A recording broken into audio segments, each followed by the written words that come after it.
Hello everyone and welcome back to the channel. Today I am recording a pick a card where we are going to ask the spirit guides and higher selves of the collective for each group or pile to bring us in some guidance for the current situation of the members of that group. So group 1 is represented by the Light Seers Tarot deck. If you are drawn to the Spirit Song Tarot deck, your group is pile 2. And if you are drawn to the Unfolding Path Tarot deck, your group is pile 3. And I'll be starting off each reading with the assigned deck and might bring in some other decks too, depending on where Spirit leads me for each reading. And if you are noticing a little bit of a rasp or a croak in my voice, I have been out sick for the last week. I'm feeling a lot better, but definitely my voice still sounds a little shabby, so please forgive me. Take your time, pause the video if you need to tune into which group is calling you and has messages for you from your spirit guides or higher self, and I'll see you at your reading. Hello pile 1 and welcome to your reading. This is your group if you chose the Light Seers Tarot deck. And we'll begin shuffling this card. Spirit guides, tap me into the energy of pile 1. What messages do the spirit guides and higher selves of this collective have for us today? We have the Page of Wands and the Six of Pentacles. What messages do the spirit guides and higher selves of this group have for them today? What guidance can we bring through for their situation right now? What do they need to know?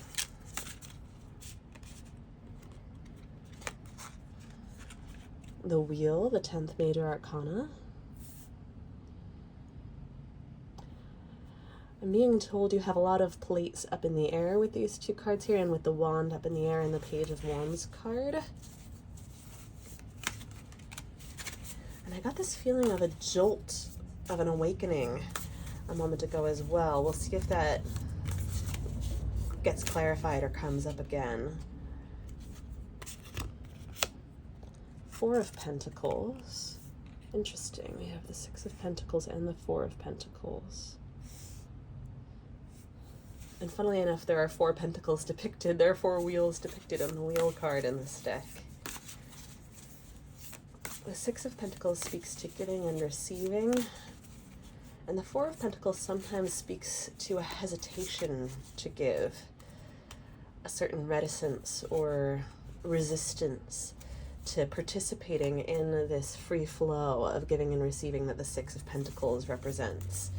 A little bit of fear of risk and of losing out, fear of a gamble not being worth the risk, or of trust not being possible, which can then hamper or hinder generosity and that flow of energy that brings in abundance and allows you to be a source of energy and abundance and love for the universe as well. I'm being drawn to this city in the background as well. Interesting. 8 of Pentacles. We have the 4, 6, and 8 of Pentacles. The 8 of Pentacles is a lifelong student. I'm hearing burning the candle at both ends. We have these 2 candles in this image. And the 8 of Pentacles, specifically this 8 of Pentacles because of how gorgeous it is, but the 8 of Pentacles in general has been my personal favorite card recently because it's been really representing to me the energy of being so wrapped up in the pursuit and process of learning that you stop caring about the destination, that you stop trying to get to the other side or the end, and are just in that infinite flow, just like in the Six of Pentacles, and just absorbed in a flow state. Not really so concerned with the passing of time or with getting to the other side of anything or making it out or make it to the end. Being really okay with where you are because you're so invested in and curious about and fascinated with what you are delving into and diving into and learning about and absorbing. Yeah, there's diligence in the 8 of Pentacles, but there's a sense of really absorbing and being nourished and being fulfilled by it as well, not just absorbing knowledge, but absorbing life force. We have such bright vivacity and fire in this particular Eight of Pentacles. This individual is being lit up by their learning and their studies and their process. And that type of passion and fervor and dedication and commitment makes all of the phases, we have the phases of the moon here on this card, it makes all of the phases okay, because you're so committed to and in love with the process that you understand there's going to be an ebb and flow. Just like with the Six of Pentacles, we have resources naturally coming in and going out like the tide at different phases of life. But this underlying sense from the generosity of the Six of Pentacles that because this flow is infinite, it will always be your turn again soon. Your turn is always coming back around if the tide has been flowing out away from you. The universe always takes care of you. Energy is always in motion. It's not in its nature to stagnate. So if you are in a state of depletion, it is in the nature of energy and of the universe to bring the tide back into you, replenish you. And sometimes we do have our own resistance, like the Four of Pentacles, that we need to deal with, to face and confront why we might be pushing that tide away from us unconsciously, what we might see as risky about opening ourselves up to receive, or about taking a risk on something that might give back, or about letting our guard down and letting ourselves be fully absorbed in something passionate like this Page of Wands. Definitely an emblem of fearlessly diving into something new with brilliant fervor and passion and joy and open-heartedness with this posture here. There's a lot of innocence in the page archetype in general, and especially in this depiction, and it's lighting them up, and they're allowing that to happen because it's worth, being so lit up is worth the risk. This figure has their eyes closed in the Four of Pentacles, but these other figures have their eyes open in the Wheel, the Eight of Pentacles, and the Page of Wands. They know that there is risk involved in taking a leap like the Page of Wands is doing, but they're going into it with their eyes open because they feel how much it lights them up, and they've decided with their eyes open, looking at the risks and the potentials, that it's worth the risk to go all in on something that means so much to them and lights them up so much. And the Wheel of Fortune always turning, the wheel also represents that same energy we were talking about with the Six of Pentacles and the other cards here, of when you have been depleted, burning the candles at both ends, it is always going to be your turn again. The universe always brings it back around to you. What goes around comes around, what goes up must come down, etc. What goes down must come up. Just like the Page of Wands jumping and coming back down with gravity. So there's a message of reassurance there, a reminder to tap back into the flow of the universe. This figure in the Wheel card is balanced on something that looks like it should be precarious, but that looks so joyful and effortless because they're allowing the universe to carry them. And they have this balanced flow of light and shadow carrying them. And these wheels look like they are in motion in those balanced currents. If either side of the yin or the yang were not equal, were imbalanced, that would be what would set everything to toppling. So just like the infinity symbol, we have this equal give and take. So this is definitely a sign, if there is something that you have been hesitating to pour your efforts and investments into, but that you know already or feel in your gut gives back to you and lights you up and nourishes you, like we were talking about with the Eight of Pentacles, this is a signal to go for it. If you've been waiting for a sign, that is your sign. If you have been feeling some hesitation and some sense of stagnation, depletion, and that unrest within, that uneasy disquiet within, that signals to your nervous system, to your body, or from your body and nervous system to your mind, that there's some part of your subconscious trying to communicate with you, trying to speak to you and express why it is holding back, or potentially holding you back, from the flow that all life is naturally belonging in. Then this Four of Pentacles is signaling to you to get quiet, take some time to journal or meditate or whatever it is that works for you, to tap into those parts of you that are hesitant and fearful, and speak with them, listen to them, air out their concerns, let them air out their concerns, and welcome them as allies, so that you can all get on the same team, instead of feeling like you're trying to run forward and this part of you is holding you back. You're trying to leap like the Page of Wands, but this fear is keeping you from being able to let go. Okay, what else do we have? King of Pentacles. That's a good sign. I like that. What else do we have, Spirit? Death and Rebirth. I love this card in this deck. This deck is so inventive, and I love vivid colors. I'm a sucker for them, so I love this deck. This is definitely speaking to that shadow work aspect that I was just talking about with facing your fears, because there's an arresting quality to this image. You can almost, at least I can almost imagine, it's like I got a little bit of a vision, honestly, when I pulled this card just now, of as if I had just been looking at this figure, but their head had been turned away from me, and I was curious about what was hiding behind the hood, and then they turned their face toward me, and I was arrested by this space beneath or behind or beyond the hood or the veil, beyond the veil. And the message that I'm getting from that is that it is scary sometimes to look the unknown and the unconscious in the face. But when you do, there's, without fail, at some point on the other side of doing so, a moment of that wasn't actually as bad as I feared it would be. Actually, the dreading or the anticipation was actually worse than the moment of facing the truth. And of course, your mileage may vary. You may be hearing me say that and you might go, I actually disagree. There have been times when I really was very terrified at the moment of facing that fear, and it was not worse than, it was not any less bad than my anticipation of it.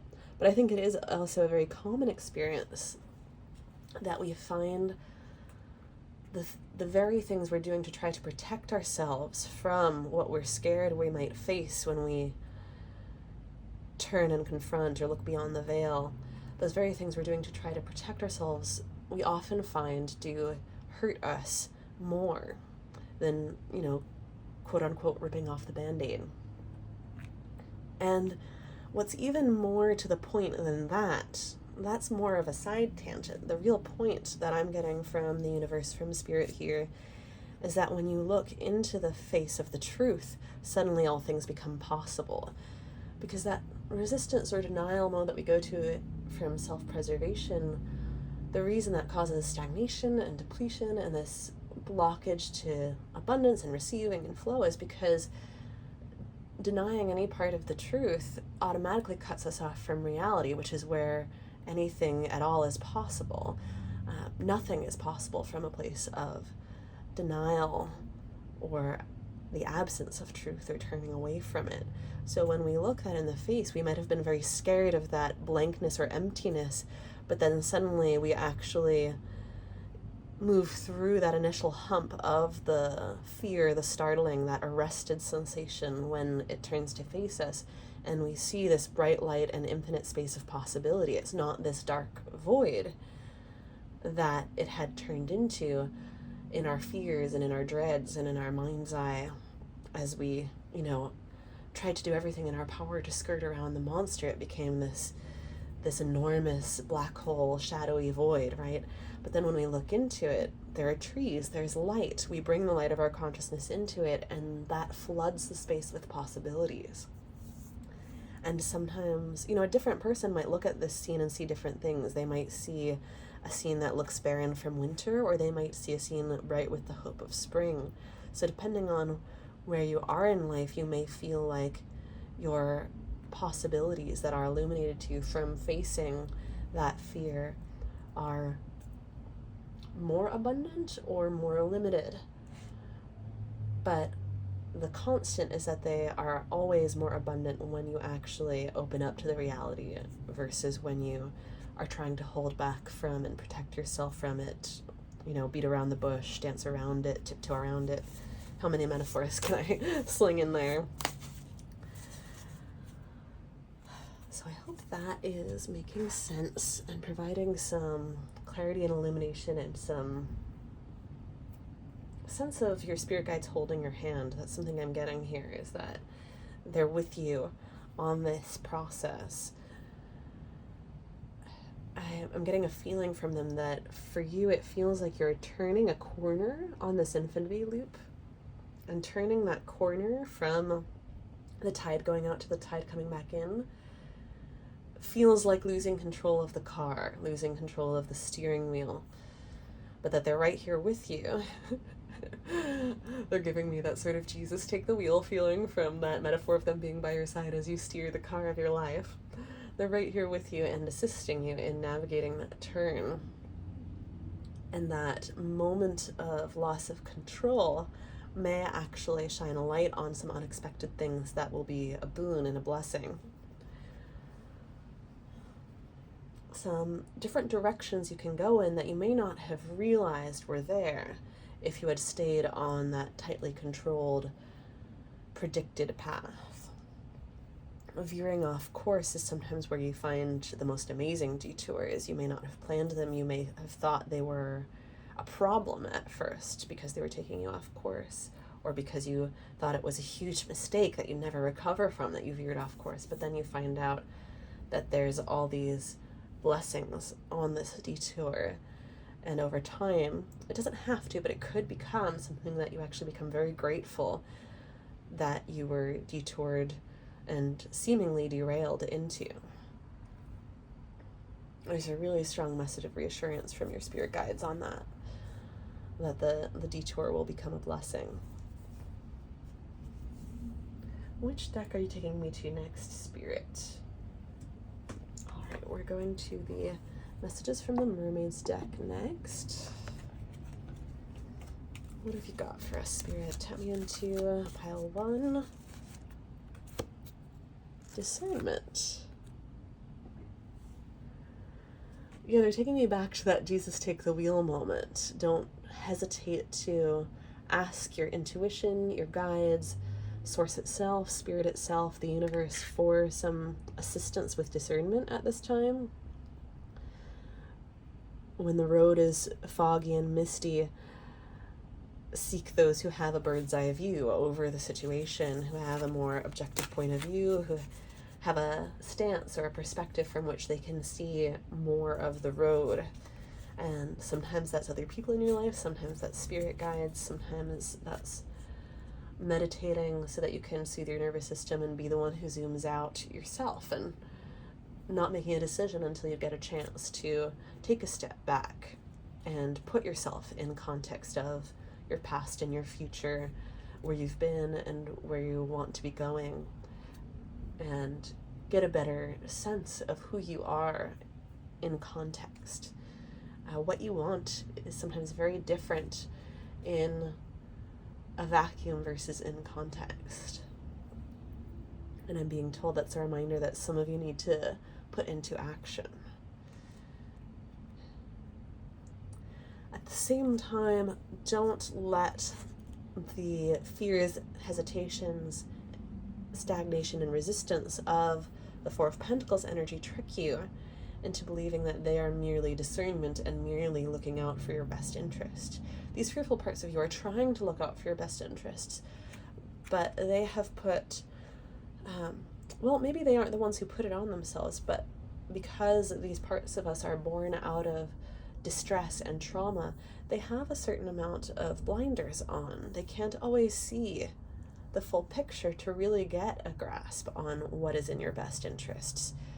They also don't always understand all of the parts of the greater whole of yourself to understand what would be in those other parts of you's best interest. You know, these parts of you represent a need for safety, and other parts of you represent a need for freedom. Maybe these parts of you are not in communication, and that communication channel needs to be opened up so that you can discern what works for all parts of you, as opposed to acting on impulse towards freedom or acting on fear towards safety, and ultimately not really making either half happy. Excuse me. Okay, no more messages from the mermaids. All right. What else, Spirit? I'm being drawn to the Foxfire Oracle.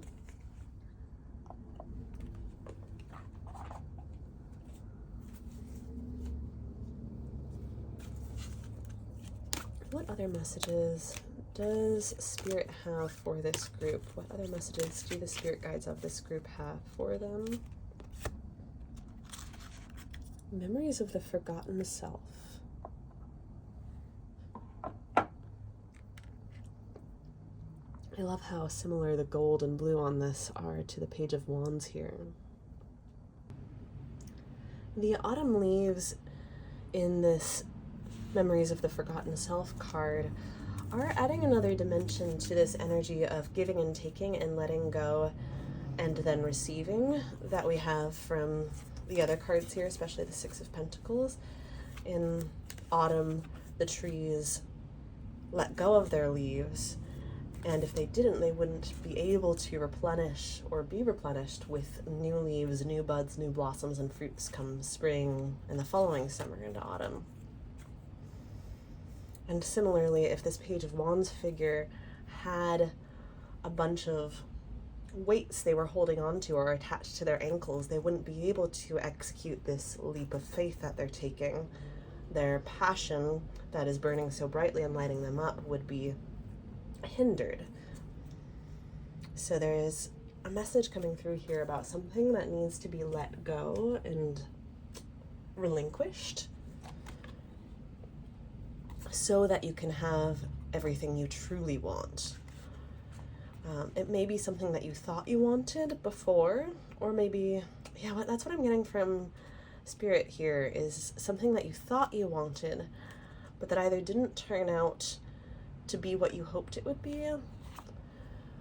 This is aligning with that message before about what you think you want is sometimes different in context than it is when it's in a vacuum as an idea in your head. So you may try something out and realize, oh, in the context of real life, there may still be parts of this that work for me, but there's a lot of parts of this that aren't working the way that I hoped they would. And there's a pivot. We were talking about that turn of direction in the Six of Pentacles. There's a pivot that needs to happen at that moment. And if you are trying too hard to hold on to what you already have gained, you may not be able to execute that maneuver and receive what you have now learned you truly want out of the bargain. Or perhaps want even more than what you thought you wanted before. Here's the passage in the guidebook for card 36.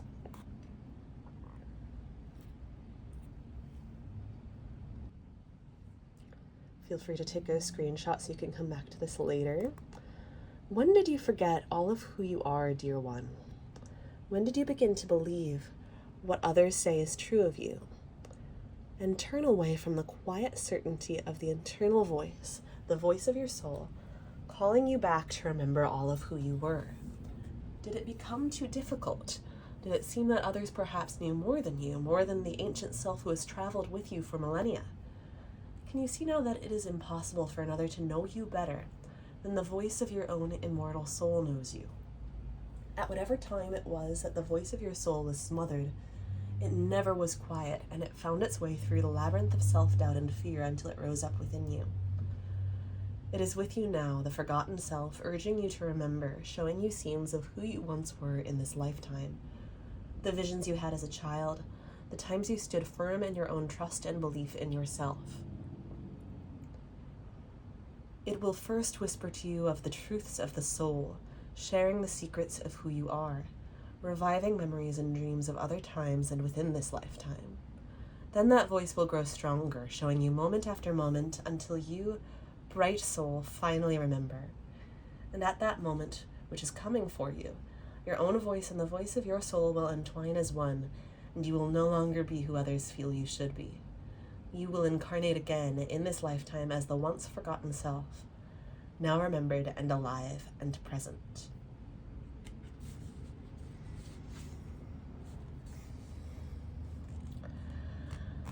That is adding another dimension of clarity to the messages we've been getting here about what goes around coming back around and turning around not only the wheel of fortune, but the full extent of this infinity loop. Because as you pivot to relinquish something that has not been fulfilling you, that dissatisfaction of the Four of Pentacles energy, you may also be feeling, some of you, it may not be a calling. What I'm really getting from Spirit here is a stumbling back into something from your past or old dreams that you had given up on. This is going to look different for everyone, is what Spirit is telling me here. For some of you, it is old dreams that you had thought you'd written off, but that you are now stumbling back into, or they're now calling you and drawing you back in. For some of you, it has to do with your self-concept being reborn. This message of the memories of the forgotten self is a very powerful one. And sometimes there's a lot of purity, light, innocence, worth that gets buried under the noise of what we think we should be, what others think we should be, worries about living up to expectations, worries about sustaining ourselves, all sorts of expectations and clutter. And that forgotten self rising up from the ashes is the essence of the power of this message, whatever form that takes for you, whether it's reclaiming your self-worth and your power and your agency over your choices in life, whether it's returning to an old dream that you thought you'd written off, whether it's letting go of an old dream that no longer means the same thing to you that it once was. With this exchange, though, if you're letting go of a dream, I do really think what I'm getting from your spirit guides here is that if you are letting go of an old dream, there's a different old dream that you are exchanging it for. Potentially for some of you, this is not for all of you, but for some of you, even blending the two to create something that lights you up even more and allows you not to choose between two things you had thought you had to choose between before. But regardless of whether those parameters are resonating with you, there are aspects of yourself that are rising from their grave, not to be too morose, but rising from where they had been in some ways laid to rest, not necessarily on purpose. It is not your fault if certain things got forgotten or buried in the hustle of survival. But it's not a mistake that, yes, that's that jolt of awakening that I felt at the very beginning of the reading. It's not a mistake that you're getting that jolt and that wake-up call now, whether it does feel like a calling and a yearning, or whether it feels like you're just stumbling into this version of yourself or this dream. It's not a mistake. Trust that and trust yourself. Like this card's message said, who is anyone else to think they know better about you than your own self does, your own immortal soul? And sometimes that means letting go of pictures of yourself that you had that were based on other people's visions of you or visions for you, what you should be, limitations and weaknesses they thought you had that were based on an incomplete picture of you. Shedding those versions of yourself like the autumn leaves to allow a truer, more complete version and more powerful version of yourself to rise up in their stead. And letting yourself take the reins is what I'm hearing from Spirit. I'm kind of coming back to that message about the car rounding the turn before and saying you don't need Jesus to take the wheel. You need to let yourself take the reins from where you've been a little hesitant, a little worried that you wouldn't live up to the task of taking the reins of your own life and taking charge of the direction and pointing, the horse of your life force. The horse as an animal spirit represents so much freedom and power to break chains and move quickly in any direction that you wish without being tamed. And you may have felt unworthy to be a steward of that life force. And your own life is reminding you that that's not the case. And whether you feel like you're stumbling into it or being called into it or having the tide rushing back to you before you're ready or lingering out away from you and you're wondering what the resistance is there, you absolutely do have that tide within yourself to rise up to that calling or challenge, that beckoning. Rise up into the form that you can already see yourself embodying, rather than rising up to fill a mold that you think you have to settle for or that anyone else or anything else has imprinted for you. Thank you so much for tuning in, Pile 1. This has been your message for today. I truly hope this has helped, and I'll see you at the next reading.